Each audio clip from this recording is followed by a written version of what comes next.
We said that the blastocyst which has formed on about 6th-7th day of fertilization has reached the uterus on the 7th day of fertilization. Uterus में पहुंचने के बाद अब ये जो blastocyst है वो इम्प्लांट होने वाला है and this process of implanting or attaching to the uterine wall is known as implantation. For implantation, the zona pellucida selects a proper site where it will have to attach, or we can say that it prevents the blastocyst from getting implanted to any abnormal site in the uterus. And the attachment is going to occur in which trophoblast is going to form two layers, which is called syncytiotropoblast, which is an outermost layer with the irregular boundaries, whereas the layer which develops between the inner cell mass and the syncytiotropoblast is known as cytotrophoblast. तो ये दोनों layers form हो जाने के बाद जो inner cell मास है वो डिफरेंशिएट को डिवाइड हो जाता है, क्योंकि यहाँ पे इनर सेल मास के सेल्स जो हैं वो स्टेम सेल्स हैं. So these stem cells will be giving rise to two cellular layers, which is a layer of cuboidal cells called hypoblast and a layer of column-like tall cells which is called epiblast. Hypoblast and epiblast cells are together known as embryonic disc. Together उन्हें क्या कहा जाता है? Embryonic disc formation होने वाला है. Another thing is that now there will be formation of other structures like amnion and chorion. तो ये additional extra embryonic structures का formation भी अब start हो जाएगा. तो हमें ये डिस्कस करना है कि सबसे पहले ब्लास्टोसिस्ट की इम्प्लांट होने पर तुरंत ही जो स्टार्ट हो जाएगा that is the process of gastrulation. Gastrulation is the process for gastrulation is the transformation of the blastocyst to gastrula is known as gastrulation. Blastocyst जो था अभी तक जिसमें इनर सेल मास और ब्लास्टोसिल और ट्रोफोब्लास्ट सेल्स प्रेजेंट थे, अब वो चेंज हो रहा है इनटू गैस्ट्रुला. इस प्रोसेस को कहा जाता है gastrulation. Here there will be cell movements. The cell movements occur which helps to attain a new shape and morphology to embryo. मतलब अब क्या स्टार्ट हो गया है? ऑलरेडी 1 वीक हो गया है फर्टिलाइजेशन को, राइट? तो 1 वीक हो जाने के बाद अब जो है एम्ब्रियो फॉर्मेशन स्टार्ट हो गया है. तो एम्ब्रियो फॉर्मेशन एम्ब्रियो का एक स्पेसिफिक शेप होता है. तो वो जो शेप है that will be happening due to what? That is due to the cell movements which are going to occur. कौन से सेल्स की मूवमेंट्स? इनर सेल मास जो है उनमें कई ऐसे चेंजेस होंगे उनके सेल के शेप में, उनके सेल के साइजेस में. वो सेल इस तरह अरेंज होने वाले हैं that they are giving rise to the formation of the embryo.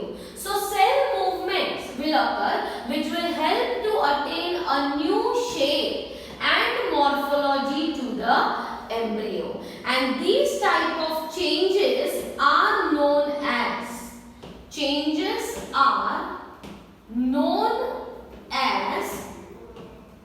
morphogenetic changes. These changes are known as morphogenetic changes. मतलब ये जो सारे changes होने वाले हैं उन्हें collectively morphogenetics कहा जाता है. अब जो ट्रिप्लोप्लास्टिक ऑर्गेनिजम्स हैं उनमें गैस्ट्रुला का बनना मतलब 3 जर्म लेयर्स का बनना, क्योंकि इनर सेल मास के जो सेल्स हैं वो सारे स्टेम सेल्स हैं। अब ये सेल्स जो है वो रीअरेंज होने वाले हैं। They are going to rearrange in such a way that they will give rise to 2 groups of cells which is called hypoblast and epiblast. Hypoblast जो बन रहा है उसे हम हाइपोब्लास्ट और एपिब्लास्ट जो बन रहा है उसे हम प्रिमिटिव एंडोडर्म और प्रिमिटिव एक्टोडर्म भी कहते हैं। तो यहाँ पे ये प्रिमिटिव एंडोडर्म और एक्टोडर्म इसीलिए कहा है क्योंकि ultimately these cells are going to give rise to the endoderm and these cells are going to give rise to the ectoderm। और एंडोडर्म और एक्टोडर्म में से ही डेवलप होते हैं अलग अलग स्ट्रक्चर्स, मतलब टिश्यूज और organs. We know that some of our organs like skin is developed from ectodermal layer. Some of the organs like heart and kidneys they develop from mesoderm, and organs of our digestive tract they develop from endoderm। तो ये 3 germ layers जब form होंगे तभी ये germ layers की fate finalise हो जाती है कि कौन से लेयर में से कौन से स्ट्रक्चर्स डेवलप होंगे। So for that the process of gastrulation is very very essential। So here the inner cell mass will be giving rise to 2 layers, right? One will be cuboidal cells, layer of cuboidal cells, and this layer of flat or cuboidal cells is known as hypoblast. It will be known as hypoblast, and there will be layer of tall column like cells जिसे कहा जाता है epiblast, right? तो ये दोनों layers को collectively हम कहते हैं embryonic disc. These are collectively known as embryonic disc. मतलब ये जो बाहर आप देख रहे हो वो है trophoblast and this is the inner cell mass. The whole structure is known as blastocyst। और अब इनर सेल मास में से क्या फॉर्म हो चुका है? बाहर की तरफ जो ऊपर जो टॉल सेल्स हैं वो है एपीब्लास्ट, और अंदर की तरफ जो फ्लैट सेल्स हैं these are the hypoblast। तो ये दोनों लेयर्स फॉर्म हो चुके हैं। बाहर का जो है वो ट्रोफोब्लास्ट है और अंदर जो है वो अभी भी ब्लास्टोसिल प्रेजेंट है। अब क्या होने वाला है कि slowly and slowly these cells are going to undergo changes and there is a space which develops। ये आप जो देख सकते हो वो एक कैविटी है, एक स्पेस है। किसके बीच में स्पेस है? So there is a space between the epiblast and the trophoblast। Epiblast और ट्रोफोब्लास्ट के बीच में एक जगह बन गई है और इस प्लेस को कहा जाता है कोरियम। What it is called? Sorry, amnion। क्या कहा जाता है? This place is the amniotic cavity। So here a space develops between which layer? Between epiblast and trophoblast, and this is known as amniotic cavity। इसे कहा जाता है amniotic cavity। यहाँ पे अगर आप देखो तो वो स्पेस काफी बड़ी दिख रही है, मतलब धीरे धीरे वो स्पेस जो है वो थोड़ी एनलार्ज होती जाएगी और amniotic cavity के अंदर जो फ्लूइड होगा उसे amniotic fluid कहा जाता है। ये ऊपर की तरफ a layer of cells is observed which is amniogenic cells। Amniogenic cells, बाकी का स्ट्रक्चर सेम है। ये है एम्नियोटिक कैविटी, एम्नियोटिक कैविटी। नीचे जो सेल्स हैं ये है एपीब्लास्ट सेल्स और उसके नीचे है ये है hypoblast cells, right? So there is formation of the amniotic cavity. ये एम्नियोटिक कैविटी के ऊपर की तरफ जो सेल्स है वो एम्नियोजेनिक सेल्स हैं और एम्नियोटिक कैविटी का नीचे का जो लेयर है that is formed by the epiblast cells itself. तो यहाँ पे प्रिमिटिव एपिब्लास्ट जो बना है that will be primitive ectoderm और हाइपोब्लास्ट जो बना है वो है प्रिमिटिव एंडोडर्म। तो प्रिमिटिव एक्टोडर्म और एंडोडर्म तो बन चुके हैं पर अभी भी प्रिमिटिव या मेसोडर्म डेवलप नहीं हुआ है। So mesoderm is the last one to develop. पहले एक्टोडर्म और एंडोडर्म बन जाने के बाद मेसोडर्म का डेवलपमेंट होता है। अब यहाँ पे आप देख सकते हो कि these cells have formed a whole distinct layer and therefore this layer which will be known as, ये जो अंदर जो कैविटी रहेगी अब उस कैविटी को यॉर्क सैक कहा जाता है। मतलब बाकी के स्ट्रक्चर्स वही है, epiblast, this lower layer of the cells is the hypoblast, this will be the amniotic cavity, these are the amniogenic cells, but there is formation of one more layer close to the trophoblast and this will be giving rise to the primitive yolk sac.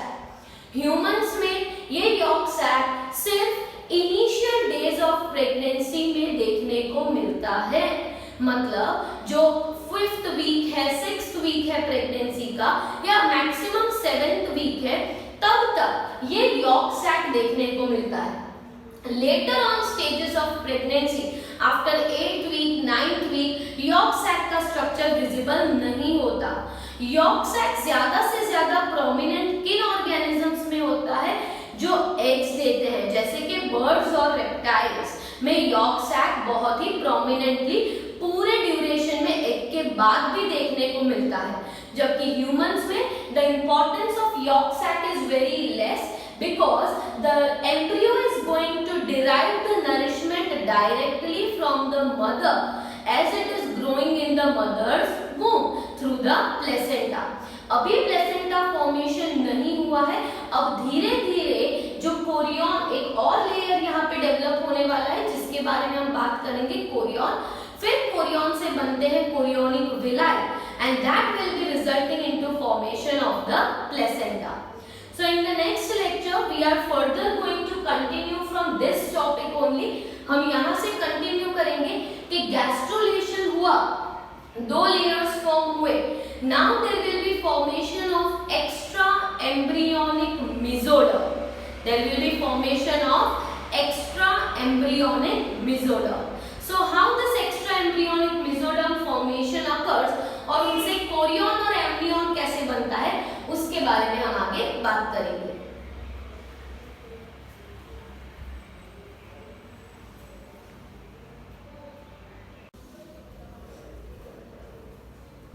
So once we have discussed that there is formation of the hypoblast and the epiblast types of cells. hypoblast जो बना है उनमें से बनेगा primitive endoderm और epiblast cells में से बनता है प्रिमिटिव एक्टोडर्म। अब प्रिमिटिव एंडोडर्म और एक्टोडर्म तो बन चुका है but now there will be formation of the next structure जिसे कहा जाता है extra embryonic mesoderm. It is known as extra embryonic mesoderm. इसे एक्स्ट्रा एम्ब्रियोनिक मेसोडर्म इसीलिए कहा जाता है क्योंकि ये जो एक्स्ट्रा मतलब एम्ब्रियोनिक जो मेम्ब्रेन बनी है या एम्ब्रियोनिक डिस्क बनी है उसके बाहर लोकेटेड होता है, right. It is located outside the embryonic disc and therefore it is known as extra embryonic membrane, sorry extra embryonic mesoderm, क्योंकि वो एम्ब्रियोनिक डिस्क के बाहर बनता है। अब ये जो एक्स्ट्रा एम्ब्रियोनिक मेसोडर्म है वो डेवलप होता है फ्रॉम द ट्रोफोब्लास्ट सेल्स। मतलब ट्रोफोब्लास्ट सेल्स ही डिवाइड होके they will give rise to the extra embryonic mesoderm layer. अब ये जो एक्स्ट्रा एम्ब्रियोनिक मेसोडर्म फॉर्म हुआ है that is going to differentiate into 2 layers. So this is going to differentiate into 2 layers। 2 layers में ये differentiate होने वाला है। First layer is called सोमैटोप्लूरिक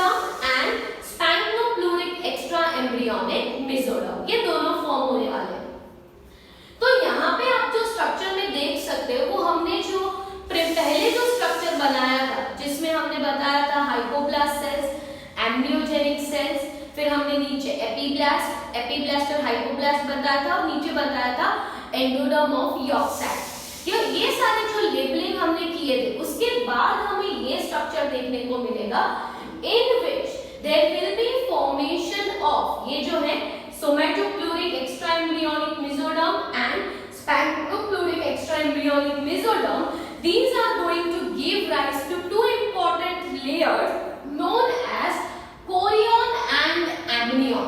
So now there will be formation of chorion and amnion. तो यहाँ पे जो आप देख सकते हो वो ये जो लेयर है बाहर, ये तो अभी भी क्या है, ट्रोफोब्लास्ट, राइट? पर trophoblast cells will be giving rise to the next layer within it which is known as the chorion. Trophoblast cells में से ही क्या डेवलप होने वाला है, chorion. तो ये जो chorion है that will be developing with the help of the somatopluric extra embryonic mesoderm. अब ये जो बाहर की तरफ है, this on the outer side is known as somatopluric extra embryonic mesoderm, and the one on the inner side over here, यहाँ पे जो है this is splenopluric extra embryonic mesoderm, right? Rest of the structures will remain same. This region is the yolk sac. These cells which are over here will be the cells of the hypoblast.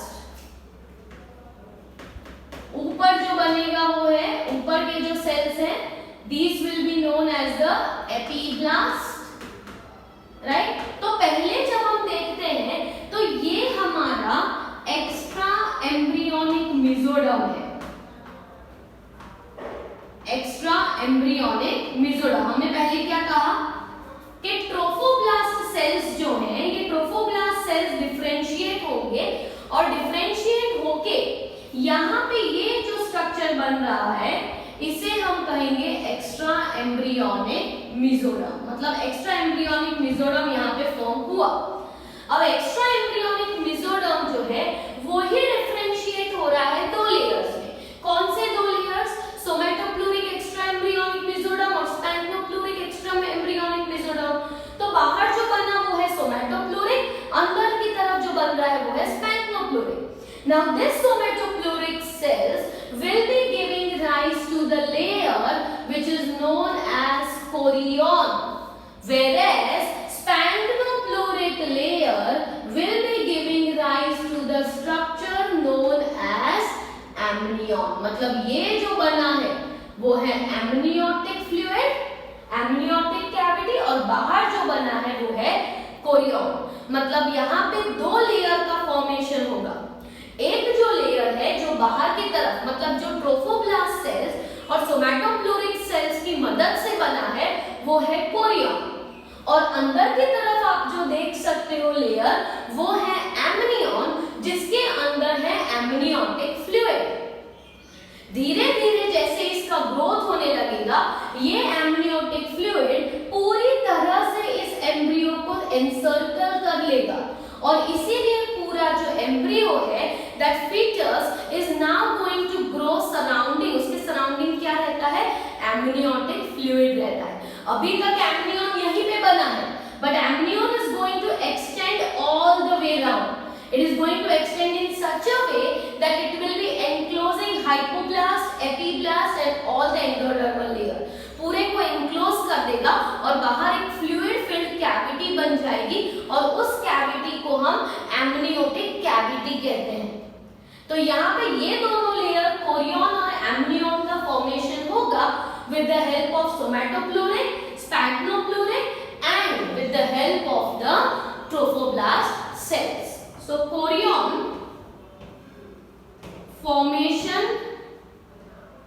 and amnion